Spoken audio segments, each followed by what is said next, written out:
inside contact between the two cars because he gets Hodges' car and Hodges back down the inside and turn number 10. The two cars will go side by side.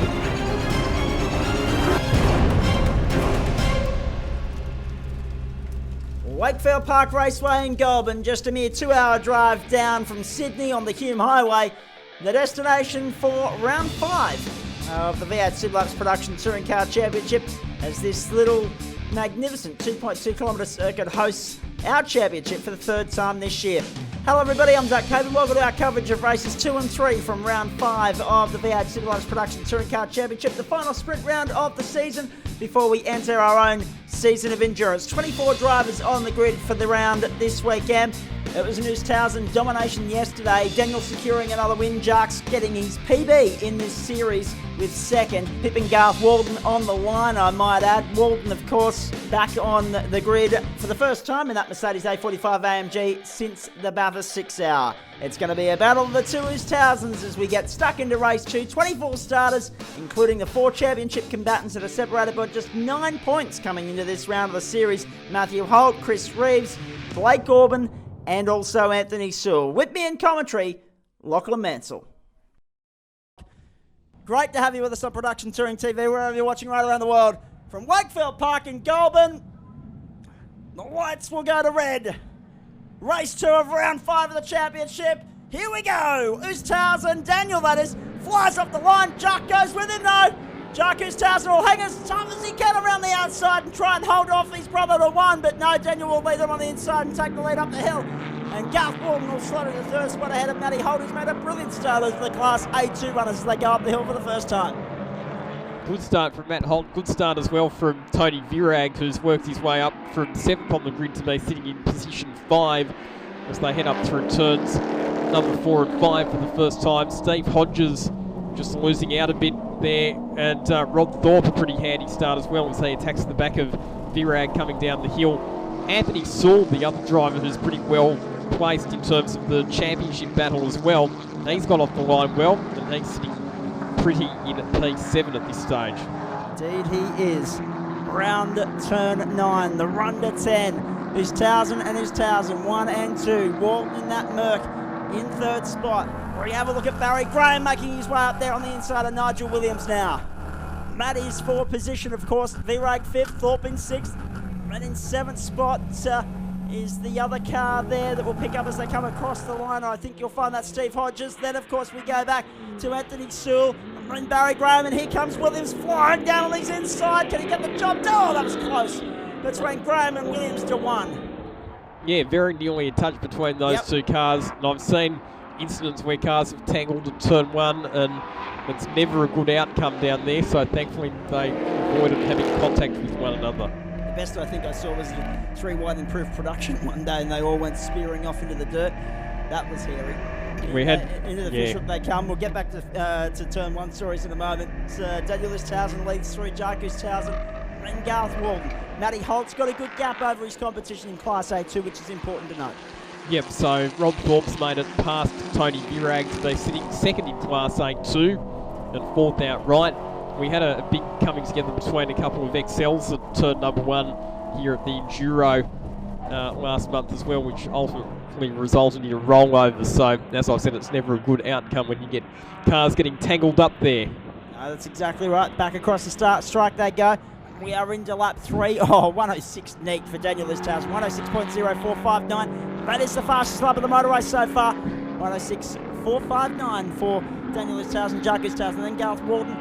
Look at Kyle Orban up there on the inside of Chris Reeves having a real good scrap. And Jimmy Vernon and Blake Orban have resumed their duel. They're not in the same class, but they've been separated by very little all year long so far. Vernon and Blake Orban really having a good scrap. Orban in the Astra, Vernon in the 86. And the other 2 CXC Global cars of Gavin Holland and Roloff Oosthuizen back there as well. Indeed they are, and that's an interesting battle in itself. Holland, of course, looking to get this race done so we can get off the provisionals. Roloff Oosthuizen, of course, first race in 12 months. We expected they'd be off the pace a little bit, but they are at least in the vicinity of one another on the racetrack, and that is good to see. Look at this. The battle between Jeff Kite, Jimmy Vernon and Blake Orban. Kite's got the straight line speed, but Vernon and Auburn have the corner speed at the moment, so they're all separated by very little. Vernon up on the outside has left a big hole there for Blake Auburn to dive up the inside, and Auburn takes position off Vernon. Very good move from Blake Auburn. Yeah, they're doing well, those two drivers, to stay with Jeff Kite, who is, in theory, in a much faster car, the VF Commodore SSV Redline. The first time, actually, that we've seen the SSV version of the VF Commodore racing in production car trim. We saw Jim Polacina running the HSV GTS F-Series in the Australian Manufacturers Championship last year, but we haven't seen the SS variant of the car raced until Jeff Kite debuted it here at the Enduro last month. So they're still very much in the development phase of that car, and the reason they run it in the red line spec is because they're allowed to run the Brembo braking package, which is superior to the brakes on the regular SSV. Yeah, indeed. Now we follow that battle between Kite, Auburn and Vernon. Really good racing between those three. You would think for three cars that are so different that they wouldn't be that close. Is Townsend leads across the line. Jark is there in second. Margin 2.6. 105.4 for Daniel Townsend, the fastest lap of the race. 105.4. He's out there and smashing Hollywood numbers in this race. So I spoke to him this morning, Lockie, and he said, you know, to be able to get fives yesterday was really, really good, but we do drive it hard, and that's why this car prefers sprint mode racing rather than enduros. We often see the Evos struggle a little bit in the enduros, particularly Daniel and Jark, but in sprint mode, it's their Christmas. They absolutely revel in it, and they're in fine form at the moment. Auburn is sticking with Jark, who's Townsend, no, but at the moment, Jark has enough of a buffer to keep him at bay. Holt there in fourth, then Thorpe, then we go back to Virag. Steve Hodges, right on his tail at the moment. That's a good battle to follow, and Barry Graham not far behind them. Well, the lap record for Prod Touring was set by Aaron Seaton in the Produx Racing Mitsubishi Evo 10 back in 2014. They're not all that far away. Minute 4.8 is the lap record. Not sure that we're quite going to get down to that sort of pace today, but gee, we're going to come pretty close. We are indeed. It's cold circuit too. Cold morning in Goulburn, cold circuit. Probably not the right conditions to be performing lap record numbers in, but we will wait and see, because this afternoon the track will be a little bit warmer, but the air temp, I don't know if we're going to get a little bit warmer than the 11 degrees we're currently sitting on as they go down towards turn 1 and 2 once more. Williams there has a very good margin back to Kite, Auburn and Vernon. And of course, you'll see a range of onboard shots if you're watching our coverage on Production Touring TV. Many drivers carrying onboard cameras for this round of the championship. Walton there on the entrance and the exit of the fish hook, coming under pressure from Matty Holt now. So Holt sticking with Walton, but Thorpe's not far behind Holt at this point either. Daniel Townsend leads this race by 4.3 seconds to Jarkus Townsend, Garth Walton, Matty Holt, and Rodney Thorpe. And Thorpe on the inside of Holt. Oh boy, job done. And that was for the lead in Class A2 as well. Class A2, of course. Yep. And Thorpe hasn't run a race all year, so it's not going to really matter in the points race, but it is going to matter for Holt, who leads the championship outright. He's trying to hold off Chris Reeves, who's only 2 points behind him coming into the round, but is also trying to build the gap between himself and Virag. Only finishing one spot in front doesn't do you a hell of a lot of good, but it's better than obviously finishing one spot behind Lachlan in the theoretic of mathematics, of course.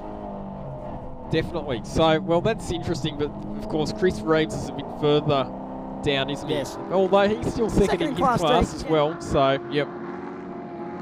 It's going to be very interesting. The last round of the state championship comes your way September 18 at Sydney Motorsport Park. September 19, we'll bring it to you on 2MCA Sport from 11 Eastern. And that's a 1 hour enduro. It's a 1 hour enduro, double points. So it's all to play for when we get to Sydney in 4 weeks' time. Cannot wait. And then the last round of the club championship, of course, comes up at Winton Motor Raceway. Doubles up as a Mocom Cup enduro weekend as well. We'll bring you all that coverage. December 3 and 4 at Winton Raceway. Coverage on the Wednesday and Thursday night on 2MCE Sport. Coverage after that on Production Touring TV, of course. It's strange. A 10-week gap between the last state round and the last club round. It's a huge gap. But it will probably leave these drivers all feeling the itch. They'll all be wanting to get back behind the wheel of the race car. So we'll be waiting to see how we go there. Now, Daniel Listowson continues to lead. We're on the second last lap of the motor race. The margin's out to 5.2 seconds as they make their way out once more and head down the hill. Walden sitting there in third spot. Down the main straight comes Daniel Listowson. Look at this. In complete control. Last lap board indicated to him. This time by. And 5.2 seconds his margin over Jacques Listowson. So he's really been able to build that gap. And another 5.6 seconds after that back to Garth Walden. Good battle happening here between Barry Graham and Tony Virag heading down the straight. Virag just staying ahead. Steve Hodges under pressure from Anthony Sewell. This has been a very good drive from Sewell in a car that's not as powerful as the big V8s. Terrific drive from Sewell. Well, I'm just trying to find the adjective that I want to use here, Lachlan, or the verb more to the point. It's not been the greatest performance from Steve Hodges. He has slipped back. He was a little bit further up the grid at the start of the weekend.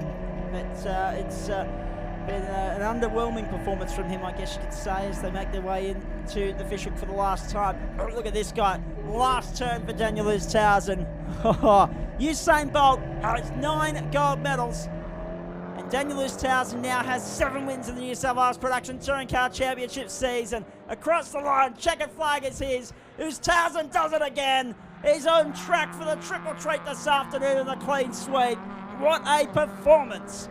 Jacques Listowson second. He'll be delighted with that. PBs for Jacques this weekend. Second in race 1, second in race 2. Garth Walden gets third. And then we go back to Thorpe, who's got the better hold on that occasion. Photo finish between Virag and Graham. Virag getting it just by 0.0118.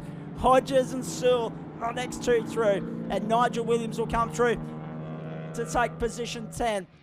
Another terrific result for Daniel and Jacques Listowson, 1 and 2 again. Rodney Thorpe, the best of Class A2 in 4th outright. Anthony Sewell down in 9th was the best of Class B2. We go over the page, you'll see that the best Class C competitor was Blake Orban in 13th. Jimmy Vernon, the best of Class D in 14th, again getting the better of Chris Reeves. And Zach Radatz was the best Class E competitor down in 24th spot. We're now gearing up for race number 3 here at Wakefield Park. We're going to join the action as we attempt to start the race for the second time. Anthony Sewell got stuck on the grid first time round. He's in the pits. The rest of the cars are on the grid. And with me in commentary again is Lachlan Mansell. Race 3, start attempt number 2. 5 seconds in the air. The red light goes on. Listowson squared off the front row.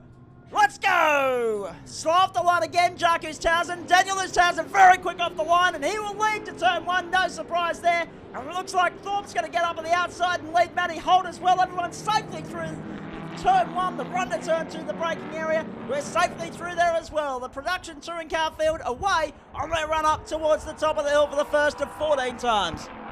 Or are they going to give him 15? It looks like they're going to give him the full 15 still, which is interesting. We are running a bit ahead of schedule, so not too much of a surprise there that we are going for the full 15 laps.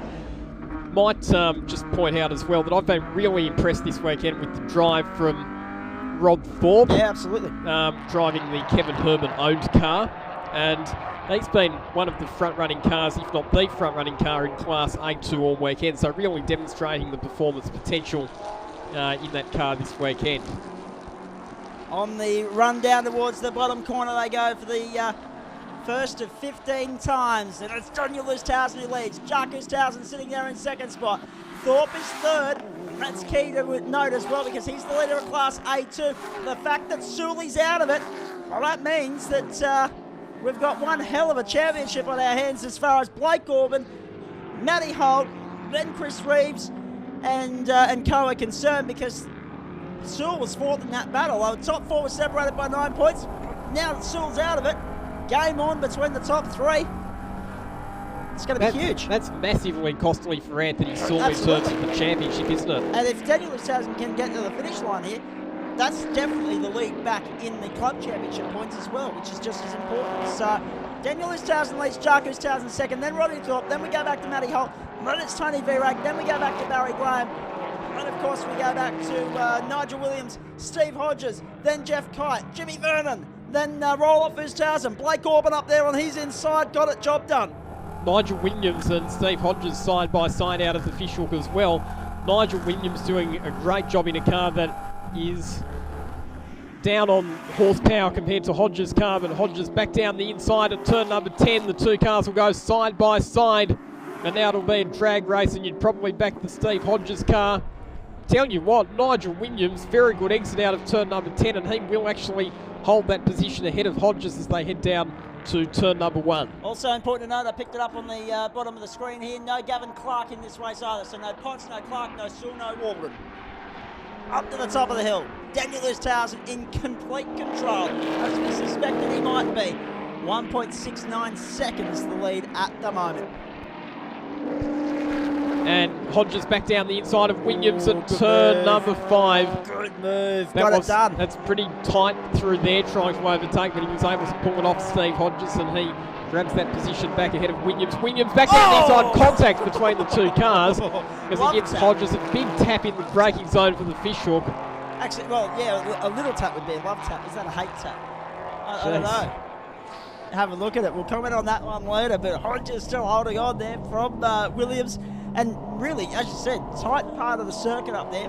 Really impressive that they could get the big cars through there 2x2, and he was able to hold on the inside. So that was great to see.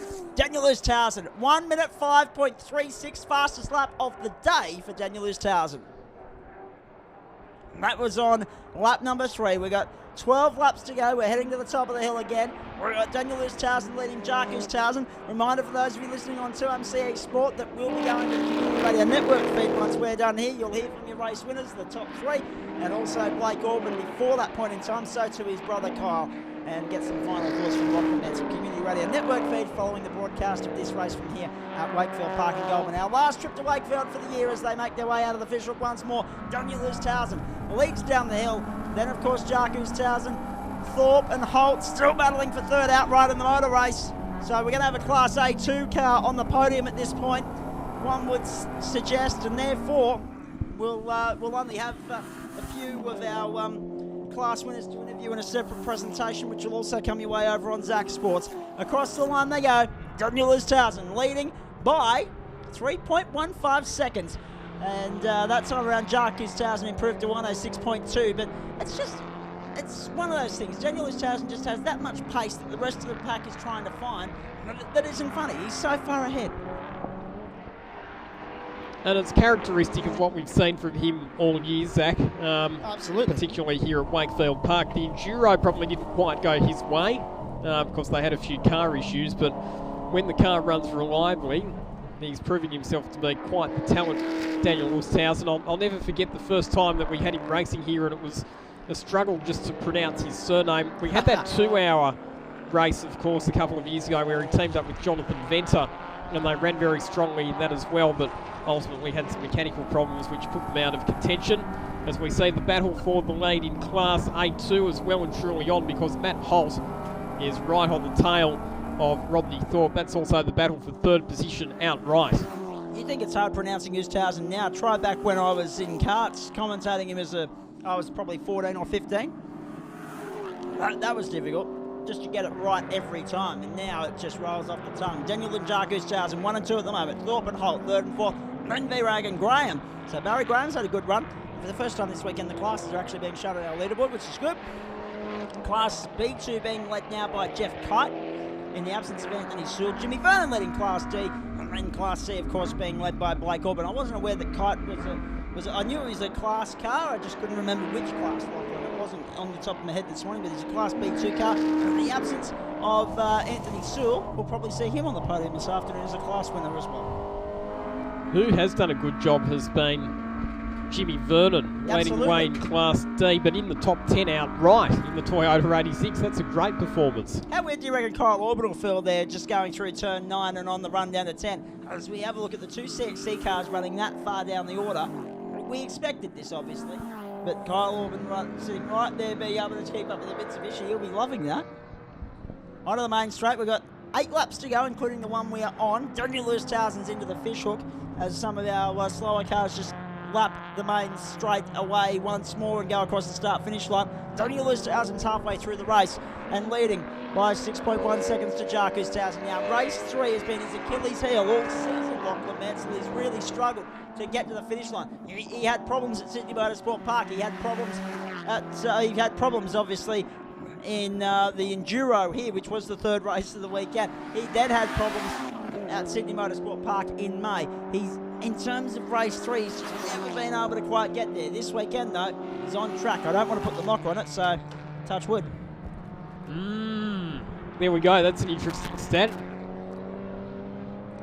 Did you like that one, did you? The fact that he's never had a clean sweep. Well, that's right. Yeah, he hasn't. Of course, we had 4 races here in round 1. He won 3. Then, of course, he won 2 of the 3 at Sydney Motorsport Park. Donald Thomas won the 3rd one. So CXC have had 2 clean sweeps this year because Thomas has won the 3 of the last round at Sydney Motorsport Park. The Enduro didn't go to plan for Oosthuizen. He didn't win any races that weekend. And then, of course, he didn't win any races in round 4 a short few weeks ago. But he's on track for the clean sweep here. And if not, Jacques Oosthuizen's on track to make an Oosthuizen clean sweep and CXC's 3rd of the season. So either way, Mitsubishi are on track to continue their domination of the championship. And if Oosthuizen can get to the line, it'll be victory number 8 of the season, if you don't mind, as Daniel Oosthuizen comes up to lap Zach Radatz now across the start-finish line. We will have 7 laps to go, becoming 6. 9 gone, 6 to go here at Wakefield Park. Matthias Herberstein getting past Jimmy Vernon on the main straight as well. Herberstein now up into position 11. That's important to note too, because if Jeff Kite slips up, Herberstein's now really close to have a crack to him. There's probably 4 or 5 seconds separating Kite and Herberstein, so Kite won't want to make a mistake because they're class rivals, Herberstein and Kite. Yeah, and Jeff Kite was almost 2 seconds quicker than... Sorry, let me say that again. Matthias Herberstein was almost 2 seconds quicker than Jeff Kite last time around, so Kite can't dawdle around. He really needs to press on, otherwise Herberstein will catch him before the end of this race. Kyle Orban just going by our start-finish position at the moment. He sits 15th. The race leader, Daniel Oosthuizen, will take the last lap board this time. 2.2 kilometres to go for this man at the moment.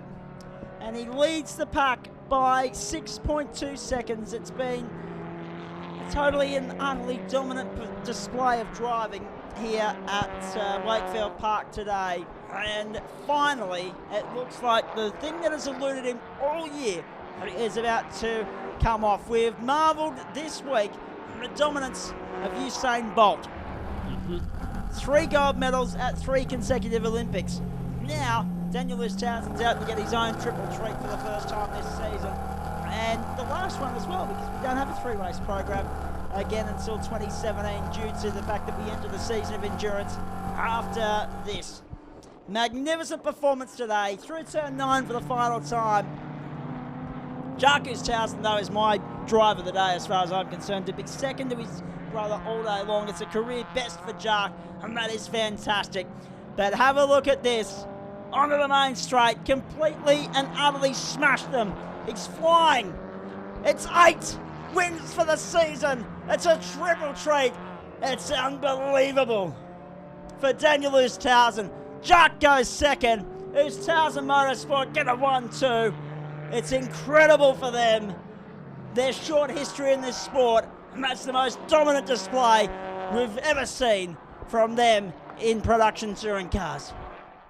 Amazing performance from Daniel Oosthuizen. His first clean sweep of the year, Oosthuizen Motorsport's first clean sweep of the year, and CXC Global Racing's 3rd.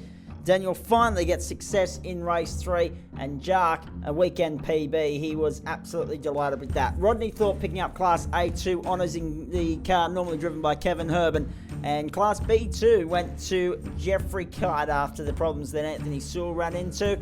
He was down in 9th. 11th went to Blake Orban, the first of the Class C competitors, and just behind him the first of the Class D competitors in Jimmy Vernon. And Zach Radatz down in 21st was your winner in Class E.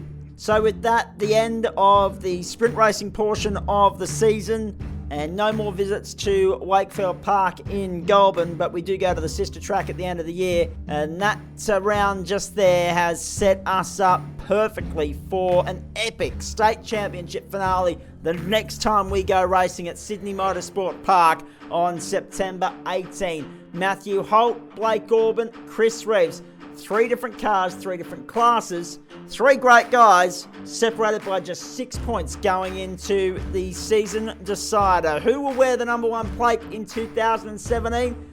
We will find out when we go racing at Sydney Motorsport Park for the second Mocom Cup event of the season. We can hardly wait to have you with us. Reeves staring down the barrel of a hat-trick, but 2 very worthy champions, potential champions, standing in his way to try and prevent the hat-trick and secure the number 1 plate for them for the very first time. We can't wait to have your company when we bring you on Production Touring TV the finale of the New South Wales Motor Racing Championship portion of the V8 Superlapse Production Touring Car Championship for 2016. But in the meantime, we thank you for your company for round 5 of the season from Goulburn. On behalf of Lachlan Mansell, the Production Touring TV and More Driven Media crew, I'm Zach Caban. We look forward to your company from Sydney. Bye for now.